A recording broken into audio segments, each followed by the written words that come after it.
morning, Esty. Good morning. So today we are going to talk about shame. So when we start with shame, the first thing we always want to do whenever we start something, for those who might not be familiar with the topics, is to give like an overall explanation of what the difference is between guilt and shame, because those two like often get confused with one another and people talk about them side by side. And so let's define like what guilt actually is and what shame actually is, so that way our viewers can have an understanding of it.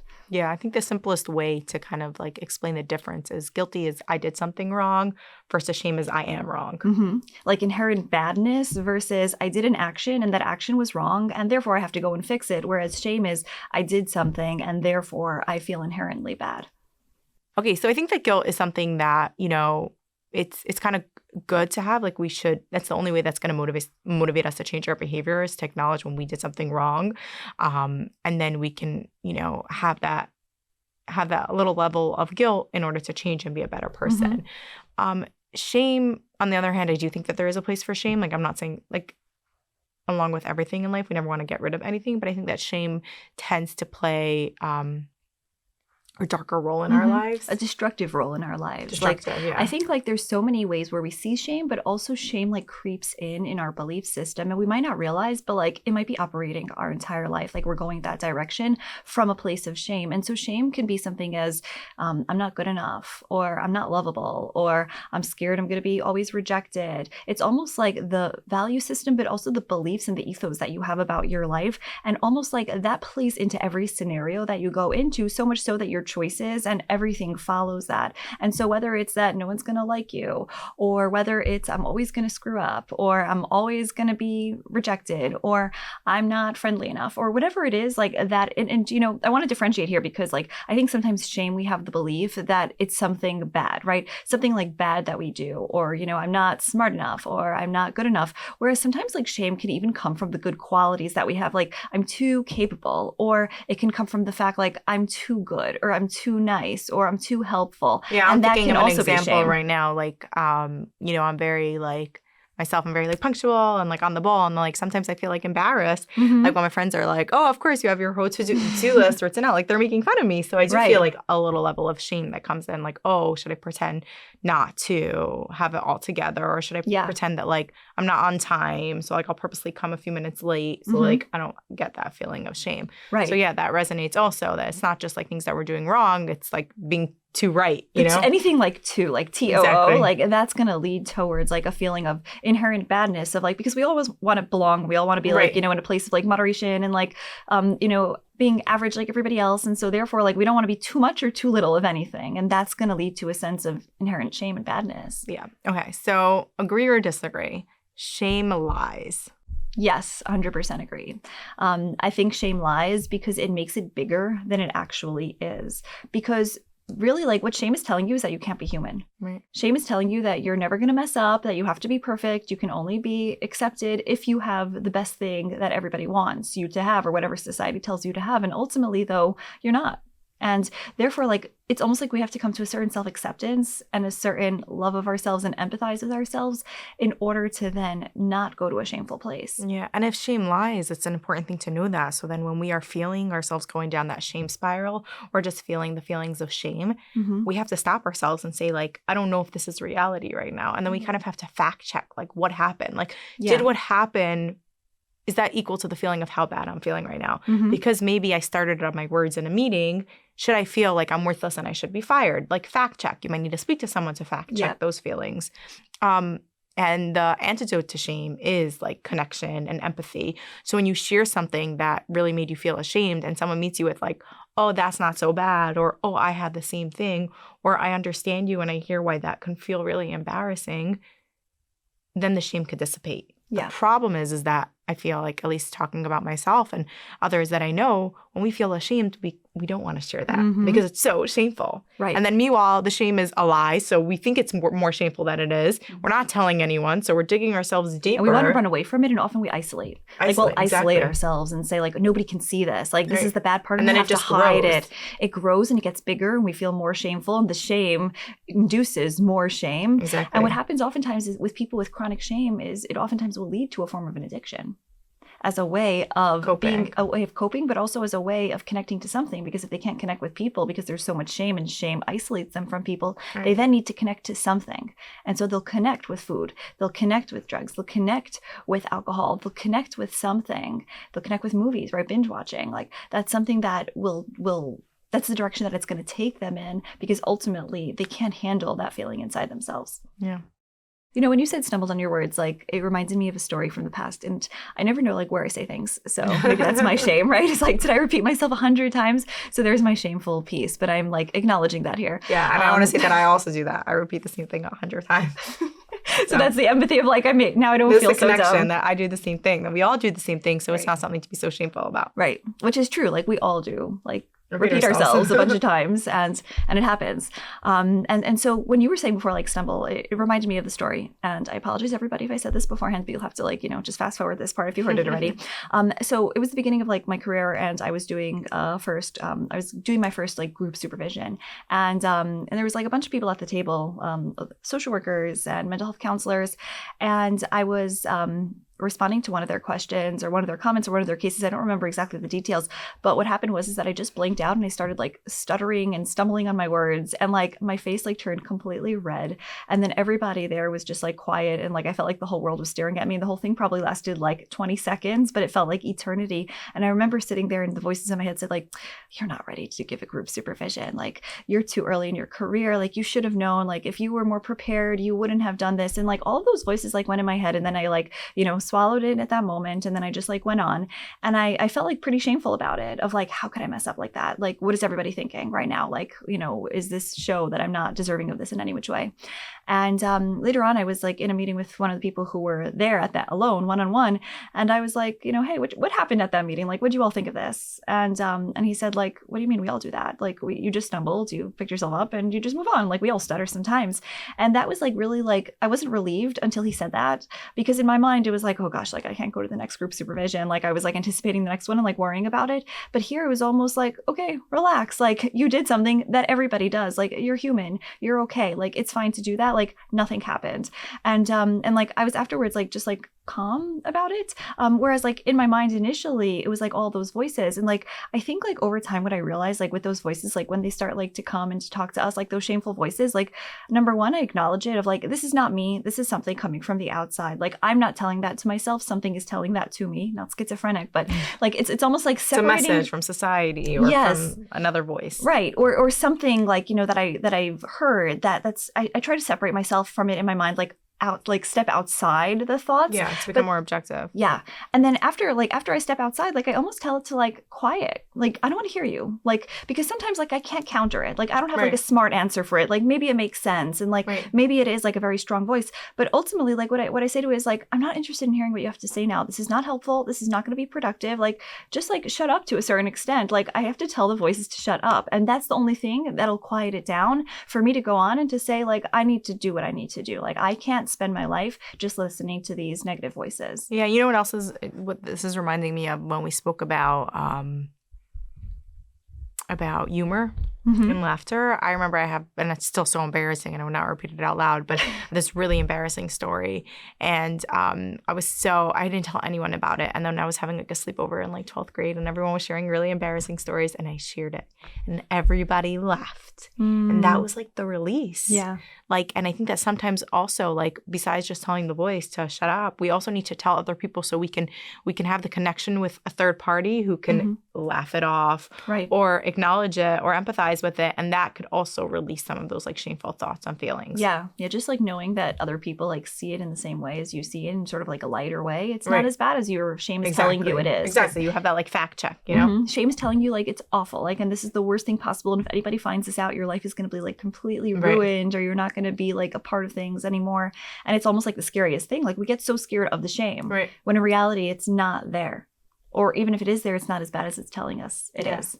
And I think that we can't always, ignore it. We have to, in order to become like shame resilient, we have to be able to face it and acknowledge it and like face those feelings. And like when I think about like shame, the feelings that come up for me are like hot, You know, I don't know if it's the same thoughts Yeah. and feelings that come up for you, but this feeling of like want to like dig myself under a grave and feeling really warm and like my cheeks getting red. You know, that's like my As you're physical saying. reaction to shame. It's funny because like before this, I was like, let me think of my shame stories. And like as you said that like visceral response, I was like, okay, I remember all the times I felt that, and now I remember all the stories of It's like a very strong reaction Yeah. that we have towards shame, and we can't always just say, you know, or it's not good for us if we don't listen to it or acknowledge it. We have to like face it and say like, yes, I am having a strong reaction right now. I am really ashamed. I'm really embarrassed. At the same time, I am strong and I am capable and I can move past this. Yeah. And we have to know like what it is that we're shameful about. I think sometimes like we have those reactions and we're like, why am I overreacting, or what's going on here? And we like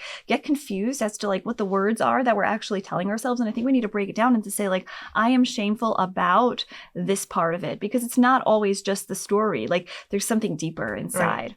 And, you know, as you're talking about that, like I think like when I was younger, for some reason, like my face always turned red, like tomato red. And I was so ashamed of it because I felt like I was sort of like vindicating myself. Is that even the word? Like, like vindicating myself. Like every time that like, someone said something, I'm sort of like, I'm telling you how I feel, even though it's not how I feel, but like my face is getting red for the wrong thing. I always felt bad for girls that faces turned red. Yeah. And I hated it. And like, and I didn't know what to, like for so long, I was like, what should I do about this? And I couldn't do anything about it. Like there's nothing you can do if you have a red face. Like it just like happens. And like sometimes it's because you're overheating. Sometimes it's actually because you're embarrassed. Like sometimes it's just random and it happens. I was always like so ashamed of that. And I think as I got older, like it doesn't happen as often. Like maybe just like my body shifted. But I remember like being so scared that would happen, that so many times like I would try to avoid situations that I thought I would be in that case, because it's almost like I'm telling people that I'm embarrassed. Like how can I show them that I'm embarrassed? And like I wanted to like hide my face because like maybe it's going to be the wrong color. And like, you know, that was the story that I thought of, like as you were talking about, like, you know, the body getting hot and like really just like, you know, feeling like stuck and frozen. And I think like over time what I realized is like whenever it happens, like if it happens, it happens. Like nothing's going to happen to me. People are nicer than I think that they are. They're not judging me as I'm sitting there. Like, okay, so I'm a little bit red. Like what happens? Like sometimes like in my office, like I'm sitting right under the heater and that's why like it's turning red. And like I just like learned to like shut the thoughts down and to say like keep talking. Just keep talking and eventually the feelings will go away. Just like separate, move through it. Don't let it make you get stuck in that freeze zone, right? That trauma response. I think that shame and trauma is like so connected. Yes, so connected. And I think trauma causes a lot of shame. Yeah. And then that's, you know, the trauma could have passed and it's the shame that is growing and living on and making the trauma symptoms so much bigger, because someone maybe got stuck in that, you know, free zone of trauma. And then that's where the shame starts. And it just continues growing. How shame looks and kind of grows is different for each person. Like what makes me feel shameful might not make you feel shameful. You know, it depends on so many different factors. What make us, you know, who we are as people, what our backgrounds are, what are the messages we were told over and over and over again, you know? Some people like with body image, some people, you know, that they feel really ashamed of their body, and some people, they don't. You know, if they were told, you know, certain messages like you need to be skinny, you need to be skinny, you need to be skinny. If they're not skinny, then it's like I'm a failure and I feel shame. Someone else who was, you know, lucky them, taught to love their body however they are, then it's not going to affect them. There's not going to be any shame messages. So I think that... And the interesting thing about that is that the shame has nothing to do with their body type, with their weight, or with their size. It has to just do about how they feel and think about it and how they were told. So like you can have somebody who is, let's say, you know, non-conforming to like societal standards of like what a body should look like. That person could have no shame. Whereas somebody who is like, you know, on the outside, like looks like a perfect model and everybody would say, wow, I wish I had that. In essence, like that person can feel extremely shameful about their body. And so therefore, like, I think like shame really messes with our mind because it's not reality based. Like, you know, so many times people are holding these things and like they themselves can't do that reality check. They need somebody from the outside to come in and do that reality check of saying, I don't see what you see. And therefore, like, that's really validating, but it's also like showing like what you're holding is not accurate. And so like with like, let's say like, you know, body issues, like I think that's something that so many people like are holding shame about, like how their body is and how it should be and like the weight. And that's something though that carries them through life where everything might surround that. Or they might just give up and say like, who cares? Like, let me just like, you know, who cares about a diet? Who cares about healthy living? Like, who cares about eating healthy? Because like, what's the point? Like, I'm always just going to feel bad anyways. That's a way of like giving into the shame, right? So like Brene Brown, this is like, I don't remember the details exactly, but I know that Brene Brown talks about like shame resiliency a lot. So one of the things that we do when we feel ashamed is either we kind of like give into it, like we make fun of ourselves or we give up because it's easier than having to, you know, fight it. So we just kind of like give up. Exactly, because it's like, what's the point? It's just too hard. And imagine like sitting with these voices for so many years, like it does feel huge. Yeah. Like it feels like it's just not worth it. Like it's almost like the voices in your head, like you can't fight them anymore. Right. You just can't. And but yeah, I think like the more that we are around people, like I don't know if you see this in your practice, but I see this a lot, where let's say people who are experiencing chronic shame, like for a very, very long time, whether it's from their families, whether it's from society, they just like they believe that everything they're doing is inherently bad, and just their existence is so bad that it's not even worth living anymore, which is really sad. And when I come in and empathize, or when I come in and reality check or fact check, it doesn't work for them. Right. Because the shame is so internalized that they don't believe anybody who says that's not true anymore. It's so deep in them. Yeah. No, I definitely have the same experiences that many times where it's not like we have to go deep into the child work before we can even like disrupt the messages that we're told, because me saying it or me telling them to think it's not going to change anything. They have to go back to those child where those messages were first told, those shameful messages were first told, and like uproot it from like that child work. Yeah. The thing is, like when we start to face the shame and go into the childhood stuff, like what happens then is that you have to realize like what was done to you and in what ways you were a victim. And I think for some people, it's more comfortable to stay in that shameful place rather than redoing their whole story. And they might have to then set boundaries, or they might have to then have conversations, or they might then have to make choices that are too hard, that ultimately, even though the shame feels unbearable, it's the easier choice rather than making the change in their life. And I think like that's something that people are facing every single day, of a life of shame versus a life of change. I think you're saying a really good point, because I think people think, and like even sometimes myself in therapy work, once I reach the shame, I'm like, oh, I got it. Like, oh, we got, but it's not. It's still a cover to what's going on underneath. Yeah. Shame isn't the end goal, but it's one of those, like, it takes a long time till we hit the shame when you're working with somebody through their trauma work. Right. But it's not once you hit the shame, we're done. It's a big part once somebody can, you know, is able to confront and admit that it's shame that's coming up for them, but there's still a lot of work behind it. Shame is one of the covers for everything that's going on. And also, like, when we hit the shame, like, sometimes, like, because it's, like, not reality-based, like, we can think that we're open to it and really we're not. So we can say, I want to work on this and I want to, like, you know, change this and I don't want to feel shameful. But ultimately, though, are we really ready to work on it? Because working on shame is not an easy process. You are really going to have to, like, dig in, open yourself, like, be super, super vulnerable, but also, like, change things about your life. And we resort back to the shame, and therefore like it's not so easy. Right. And so like I think like even if we think that we're working on it, we have to really like delve in and say, am I really working on this? Because we might not want to. Right. Yeah. Working on shame is not easy. No. Yeah. So I think like, you know, one of the things like, because we're talking a lot about empathy and like how empathy is like the antidote to shame, I think also like shame comes from the fact of like not being human and expecting yourself that you can't like accept your humanness. It's almost like you should have done something differently, and not having any self-acceptance. And I know I said this earlier, but I want to delve into that a lot, because I think like people are walking around with unrealistic expectations of what it means to be a human being. Meaning whether it's how your body should look, whether it's how you should act, whether it's how you should perform, whether it's what you should have at each life stage. Like it's almost like we need that conformity, right? Because we need to have like society and rules.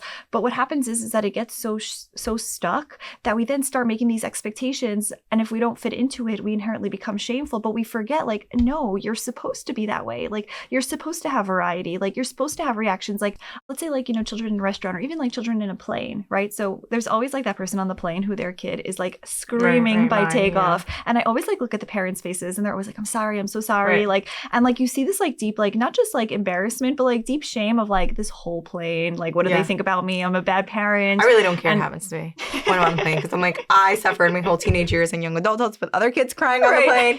It's my turn. There's always that one person who like comments of like, shh, or like quiet down. Exactly. And like, because that's going to help. Yeah. No, it's not going to help. Like, you know, ultimately, like, it hurts for the kids, like, as they're growing up, like, they're uncomfortable in their bodies. And it's like, we stop, like, we have, like, that parent at that moment, like, has to realize, like, their kid is not doing inherently anything wrong. Like, it hurts and they're crying, and, like, kids cry. And so, like, it is a little bit annoying that it's in a closed space and everybody happens to hear it, but, like, it's not inherently shameful. Right. Like, and so you just, like, exactly. So it's good that you don't have shame in that area. Right. But, like, let's say, like, you know, even in a restaurant, like, where a kid is just, like, running around, and, like, if you wanted, like, you know, to have, like, a quiet meal and they're, like, making noise, and it's like, parents oftentimes will, like, be we will say like, oh my goodness, like my kid is acting that way. It's so shameful. And like ultimately though, it's not a representation of you. Like kids are supposed to act that way. Right. And so like I think we do that a lot. Like I have a really good example now about feeling shame. Because when you were saying at first I wasn't resonating with it, I was like, I don't really feel like ashamed for my kids. But then I realized when I picked my son up from school the other day, his teacher told me he's been running around like a Black Panther because he said he watched Jungle Book.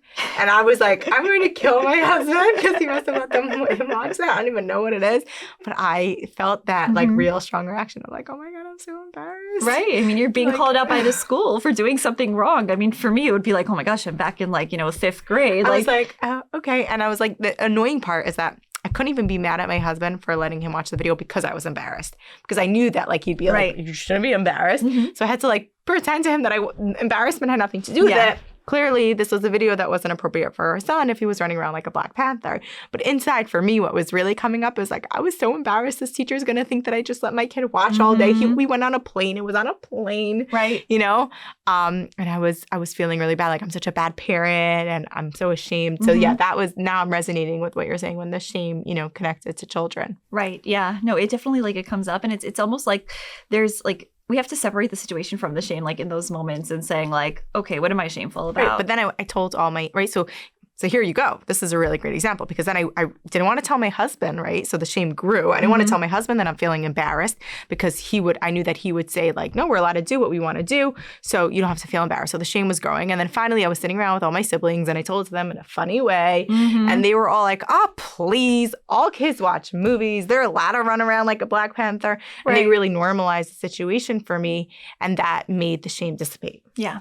Right, exactly. And so sometimes like it might not be from your husband, it might have to be from other people. Like we also have to know like who to get the empathy from. Right. Like, but I think that's that's an important thing that like we sometimes like have to go Exactly. into a group and for everybody to say like we all do through that. Like, we all feel that way. Like, I have one friend and like we always talk on the phone how like I know that I call her like because like she's just like the most like validating person. I always call her up and I'm like, okay, like tell me your story. I'm gonna tell you mine and can you please match me with yours? And she always has something to match it with and it feels amazing. And it's not just like, oh, I'm sorry, like, that's horrible. It's sort of like, yeah, I did this too. And so like, oh, I feel this way also. And it's like, okay, fine. Like I'm not the only one who's experiencing that in the world. Yeah.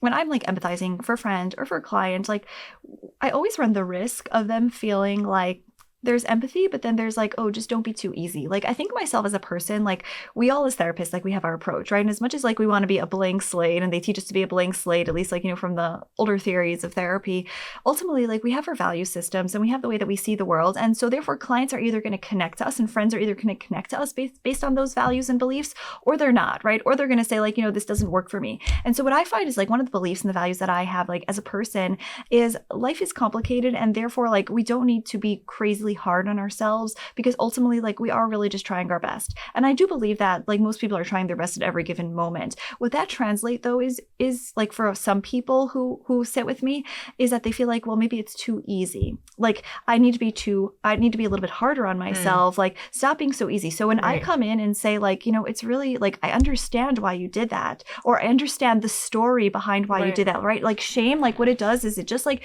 takes like a moment in time and it says bad, bad, bad. And it doesn't like understand the whole like backstory of how you got to that. And there always is a backstory as to like what's going on and an explanation. And so therefore, like when I come in and be like, well, here's the story, like, of course you were doing that. Like, of course you were feeling that way. Like, of course you reacted that way. Like what happens is like the reaction either is, wow, thank you. Or the reaction that I hope doesn't happen is, oh my gosh, like, come on, Shira, like, that was really bad. Like, how could you tell me this is good? Like, you're just trying to make me feel good.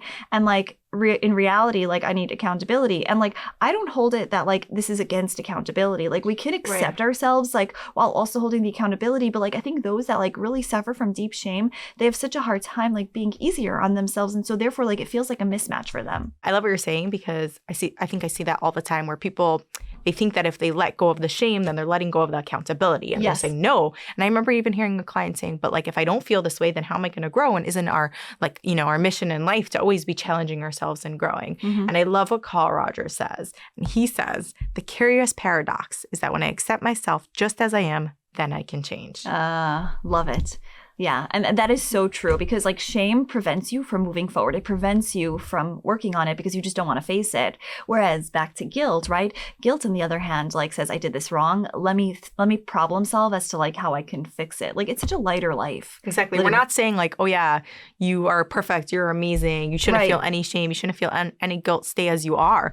You can still have accountability if you feel like you want to work on something and you want to change something and you want to grow, but there's no need for the shame, or there's no need for to stay stuck in the shame. There's no need to berate yourself constantly. Like it's almost like you did it, learn what you can for the future and move on. Like, I think it's even like a Torah concept, and I know we should not quote Torah concepts because I try to like stay in my lane as a therapist, but like I remember learning like, you know, in high school, seminary, like where it's almost like it keeps you in place. Like if you get so stuck in like the Avera piece where you just feel so bad, like you never end up doing tshuva because like you just see your whole identity and becomes that's like the bad. Same as the shame. Exactly. If you stay stuck in the shame, you can't even take accountability. Right. Because you're just so busy of like, I'm bad that there's no moving forward, and it stops you from regressing. Yeah, and it doesn't mean that we can't look and we can't say like, I don't want to do that again, or I don't want to feel this way again, and I want to change certain things, but I have to let go of the shame. I kind of see shame as like chains. They're keeping us grounded on the floor, not letting us move. So you have to cut the chains off, which is the shame, in order to move forward. Yeah, exactly. Like disconnect yourself from it, and also like recognize where those chains come from. Like, is it something you picked up from your childhood? Is it something you picked up from the moment? Like, I think like, you know, as a separate, totally diverting to a separate topic, like with couples, like let's say when they're fighting. So there's fights that are about, you did this wrong, please fix it. And like if fights were as simple as this, of like, you did this wrong, it bothered me, like, can you go and fix it? And sure, no problem, I don't want to hurt you, like, you know, we're all done, right? Most of the time that doesn't happen. And why doesn't it happen? Because ultimately there's triggers. And what are those triggers? Sometimes those triggers are shameful triggers, where it's like, you're telling me that I did that, like my mother always told me I did that, or that reminds me of how my father told me I did that, or in school, that's what it reminds me of how I was treated then. And you're touching upon a part of myself that is so shameful that I don't want anybody to see it. And so instead of reacting to, okay, I'll just fix this and find a solution because it's not working for our relationship, instead it turns into a whole spiral of, there's nothing I can do about this, because shame tells you you're stuck. And shame tells you that it doesn't even matter. It doesn't even matter what you do. And therefore, like when we're stuck, we don't even want to respond in a coherent, normal way. Instead, we just spiral and the fighting happens because there's no solution. And so like, I think a lot of couples get stuck in that fight where they're not fighting about the now, they're fighting because they're touching shameful points within themselves. Yeah. And then there's the defensiveness, and it just like, it gets a lot worse. So I think like it's important to like step out and to say like, let's just fight about this fight and not fight about the shame, or to know what each other's trigger points are in shame. So therefore like you can try to avoid it. Right. Yeah. Like, you know, with shame, we always have like the things that we always tell ourselves, like it goes in the same circles. And shame so like, spiral. Yeah, the shame spiral, the shame talks, the shame scripts, like the shame like lines that we tell ourselves. Right. It's if you pay attention, you notice that the messaging is usually the same, which could then show you where the work needs to be done, because those messages are coming from somewhere. Yeah. And not everybody holds shame. Like I think there are some people that hold it a lot stronger than others. And so like we don't just assume that everybody has it. But, you know, whenever like we end off, like I want to make sure that we're letting people go away with practical tools of what it is they can do if they find themselves like having shame or even guilt. Like what can they do about it with themselves and their relationships, so that way they can self-improve. Yeah. I think the first thing is you have to be able to face it. And it's hard to face it. But not facing it, we just spent a half hour talking about why that's even worse. Yeah. So you have to be able to face the shame, acknowledge the shame, and then you have to be able to share the shame with other people. Because being able to share with the right it is people. With the right people. Yeah. And Brene Brown talks a lot about like who doesn't deserve to hear your shame story. So that is an important point. But yeah, you have to share with the people that are going to meet you with empathy. Yeah. The people that are going to meet you with love and careness. Understanding. And accept the understanding and the care and the empathy. You have to be ready to share it, but also ready to receive it and ready to forgive yourself. Like I think so many people are not ready to forgive themselves. Like they want to keep themselves in that shame state. And it's like, please forgive yourself. You're not evil. Like you're really not that evil. Like if you're feeling shame, it's probably likely that you yourself aren't so bad, right? It's the people who aren't thinking that way are the ones that actually need to work on themselves, whereas the ones that are actually thinking this way are usually completely fine. And I think that's important to recognize. So acknowledge it, reach out to others and share it, receive it, and also just push the thoughts away, step out of yourself and tell it to quiet down. Yeah. At a certain point, you're just going to have to move on. Yeah. And just move on, because it can be like chatter in the background, but you need to just move on from it and to say like, it's not true. Fight it, talk to it, push it down, and then just say, I don't have the energy right now to think about what you're saying. I'll shelve it for later. Also, I think if we know that shame lies, then it can help us from not getting stuck in those messages. This is not true. And the more that you start telling telling yourself true messages, Mm-hmm. the more you can combat those lies messages. So even if the chatter's still there and you shared it with other people and you're working on it and it's still there, it might be time to just drown it out with different messages. Yes, exactly. And so like the disbelief doesn't get as strong as it was beforehand. Yeah, and I think there was Meghan Trainor.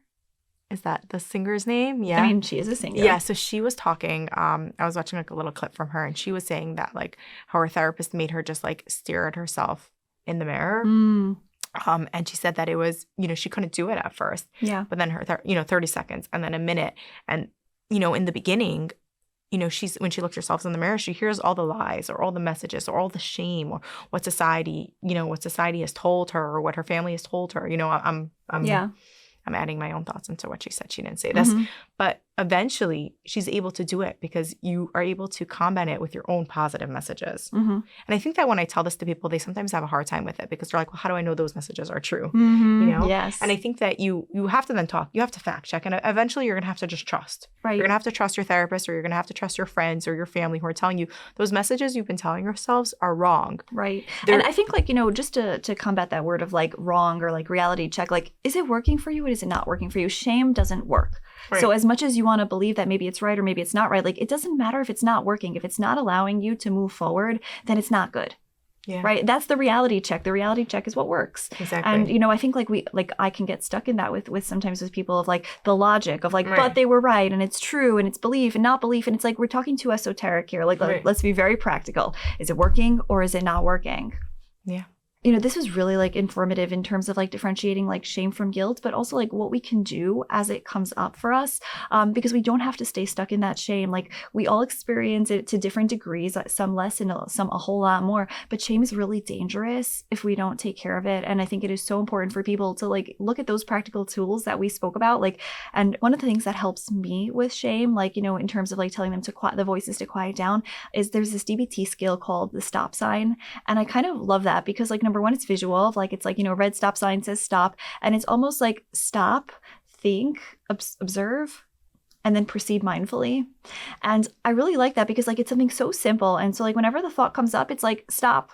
Like not letting you go there, like Right. just like put like the vision of that stop sign in front of me, and then I'm like, I have the ability to switch the channel also, like switching the channel on like a TV, like where you can decide what you want to be Yeah. on. So like right now I'm on this thought channel, I want to switch it to a different channel, and so therefore like I'm stopping it and I'm switching the channel because I don't want to be on the shame channel. Maybe we can be on the guilt channel if it's going to get us to then come up with a solution and how to move forward. But I want to maybe talk about something else and distract. And distract is not a bad thing. Distracting ourselves from the shame is actually quite healthy rather than harmful.